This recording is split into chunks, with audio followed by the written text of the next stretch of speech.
मैं भाग्य हूँ, आपकी किस्मत, आपकी नियति, पर मेरा निर्धारण केवल आपके जन्म, आपके कुल से ही तय नहीं होगा। मैं तो आपके कर्मों के आधार पर ही आपकी सहायता करूंगा। मैं हर रोज आपके जीवन की दशा और दिशा को बदलने के लिए कुछ खास बातें आपको बताता हूँ। इसी कड़ी में मैं आज आपको बताऊंगा कैसे अहंकार का त्याग आपको इस जीवन की वास्तविकता के पास ले जाएगी।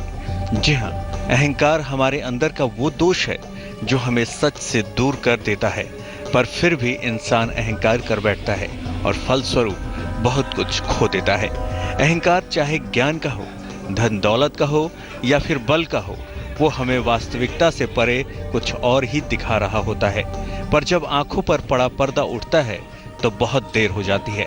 जी हाँ, अहंकार कभी कभी हमारे जीवन का वो समय नष्ट कर देता है जब हम अपनी तरक्की उन्नति के लिए काम कर सकते थे और अंत में असफलता हमारे हिस्से में आती है। इस विषय पर हम और भी चर्चा करेंगे, पर पहले जानते हैं कुछ राशियों का हाल।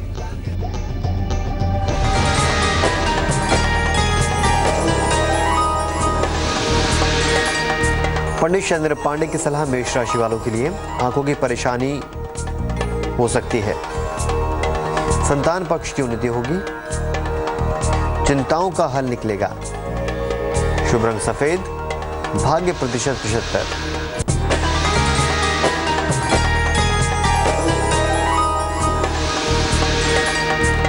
हम बात करते हैं वृषभ राशि वालों की। सर्दी जुकाम से बचे, व्यर्थ तनाव ना पालें, पैसे के खर्च पर ध्यान दें। शुभ रंग हरा, भाग्य प्रतिशत 60।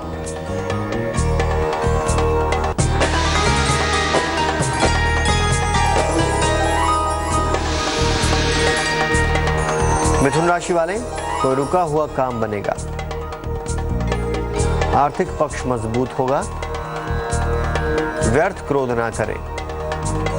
शुभ रंग गुलाबी, भाग्य प्रतिशत 79।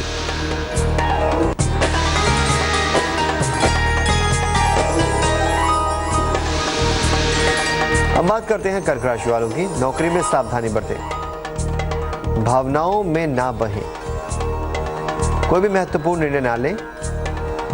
शुभ रंग पीला, भाग्य प्रतिशत 55।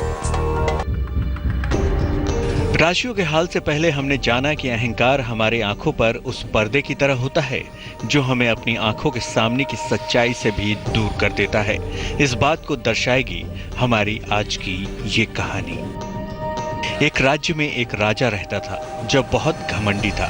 उसके घमंड के चलते आसपास के राज्य के राजाओं से भी उसके संबंध अच्छे नहीं थे। उसके घमंड की वजह से सारे राज्य के लोग उसकी बुराई करते थे। एक बार उस गांव से एक साधु महात्मा गुजर रहे थे। उन्होंने भी राजा के बारे में सुना और राजा को सबक सिखाने की सोची। साधु तेजी से राजमहल की ओर गए और बिना प्रहरियों से पूछे सीधे अंदर चले गए। राजा ने देखा तो वो गुस्से से भर गया। राजा बोला, ये क्या उद्दंडता है महात्मा जी, आप बिना किसी की आज्ञा के अंदर कैसे आ गए? साधु ने विनम्रता से उत्तर दिया, मैं आज रात इस सराय में रुकना चाहता हूँ। राजा को ये बात बहुत बुरी लगी। वो बोला, महात्मा जी, ये मेरा राजमहल है, कोई सराय नहीं, कहीं और जाइए। कहानी में आगे क्या हुआ ये भी जानेंगे, पर पहले जानते हैं अगली 4 राशियों का हाल।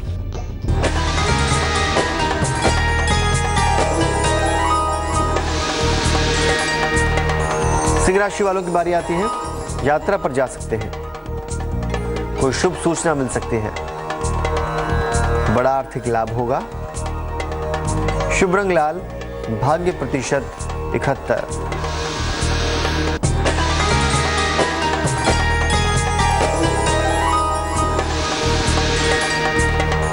कन्या राशि वाले, नौकरी में नए अवसर मिलेंगे, कारोबार में लाभ होगा, लिखा पढ़ी में सावधानी बरतें। शुभ रंग आसमानी, भाग्य प्रतिशत 81।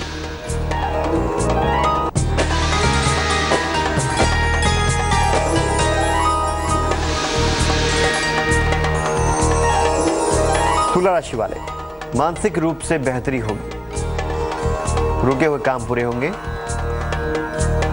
रिश्तों की परेशानियां दूर होंगी। शुभ रंग फिरोजी, भाग्य प्रतिशत 89।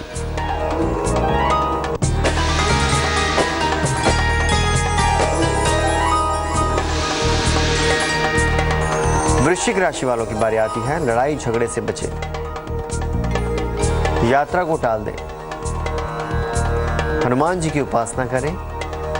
शुभ रंग नारंगी, भाग्य प्रतिशत 49। राशियों के हाल से पहले हमने देखा कि राजा महल में आए साधु को अपने महल में रुकने से मना करते हुए कहीं और जाने की बात की। आइए देखते हैं कि साधु ने राजा के इस अहंकार को कैसे दूर किया।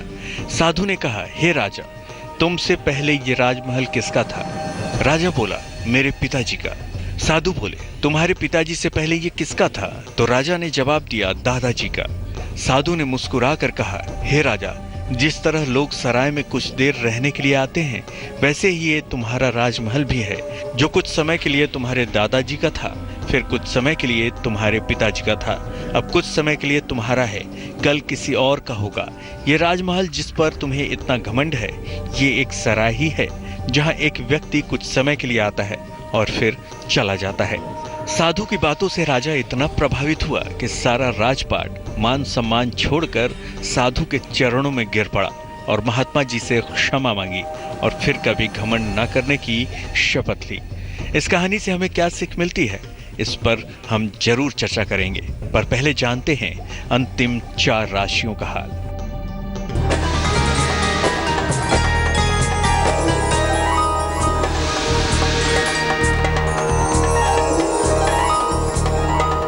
धनुराशि वाले, सेहत बिगड़ सकती है, काम का दबाव बढ़ा रहेगा, किसी महिला से मदद मिलेगी। शुभ रंग पीला, भाग्य प्रतिशत 70।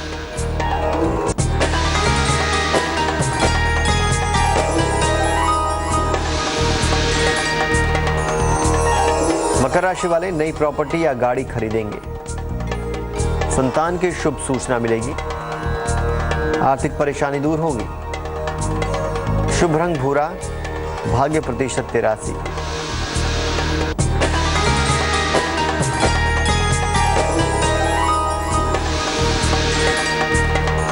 कुंभ राशि वाले, ईश्वर की ओर झुकाव बढ़ेगा, नौकरी या घर बदल सकते हैं, कोई उपहार या सम्मान मिलेगा। शुभ रंग बैंगनी, भाग्य प्रतिशत 87।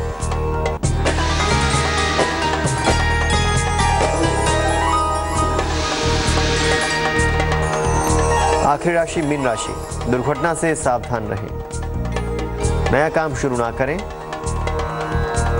बड़े बुजुर्गों की सलाह से लाभ होगा। शुभ रंग नीला, भाग्य प्रतिशत 45। आज की हमारी कहानी ये सिखलाती है कि दुनिया एक सराय के समान है, जहाँ कुछ लोग रोज आते हैं और कुछ लोग रोज जाते हैं। अच्छी सोच रखिए, अच्छे काम करिए, क्योंकि इस सराय से एक दिन सबको जाना है। और आपके पास जो कुछ भी है उसका अहंकार मत पालिए, अपने सामर्थ्य से दूसरों की मदद कीजिए, फिर देखिए आपको न केवल इस धरती पर रहते हुए तमाम सुख प्राप्त होंगे, साथ ही सही मायने में आप पूर्ण रूप से इंसान बन जाएंगे, जिसका कर्तव्य होता है दूसरों की मदद करना।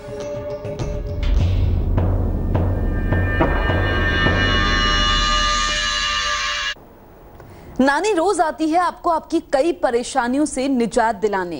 तो चलिए, नानी आज भी आ गई हैं कुछ ऐसे खास और आसान से उपाय लेकर जो आपकी ब्लड प्रेशर की परेशानी को दूर करेंगे। तो देर किस बात की, चलिए देखते हैं ब्लड प्रेशर से मुक्ति दिलाने वाले नानी के खास नुस्खे। चक्कर, सुस्ती, काम में मन ना लगना और पूरे शरीर में दर्द, ये सभी लक्षण ब्लड प्रेशर की बीमारी की ओर इशारा करते हैं। कई बार ये लक्षण मानसिक तनाव की वजह भी बन जाते हैं। यदि आप भी लो या हाई ब्लड प्रेशर से परेशान हैं, तो नानी के बताए घरेलू नुस्खे हैं जो आपके ब्लड प्रेशर को तुरंत कंट्रोल कर देंगे। तो फिर आइए देखते हैं नानी के वो नुस्खे।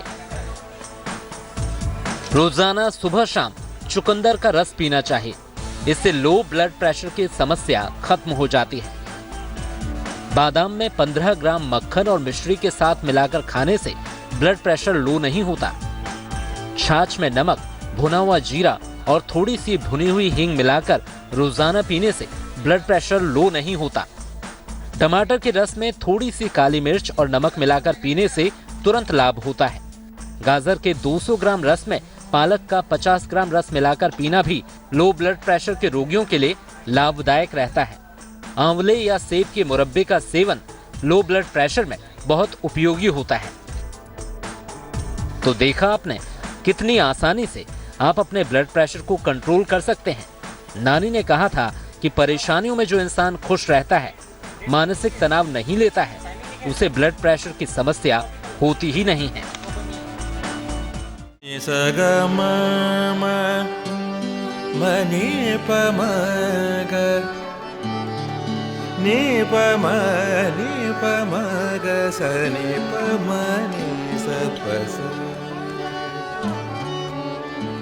जहाँ तक याद आती रहेगी।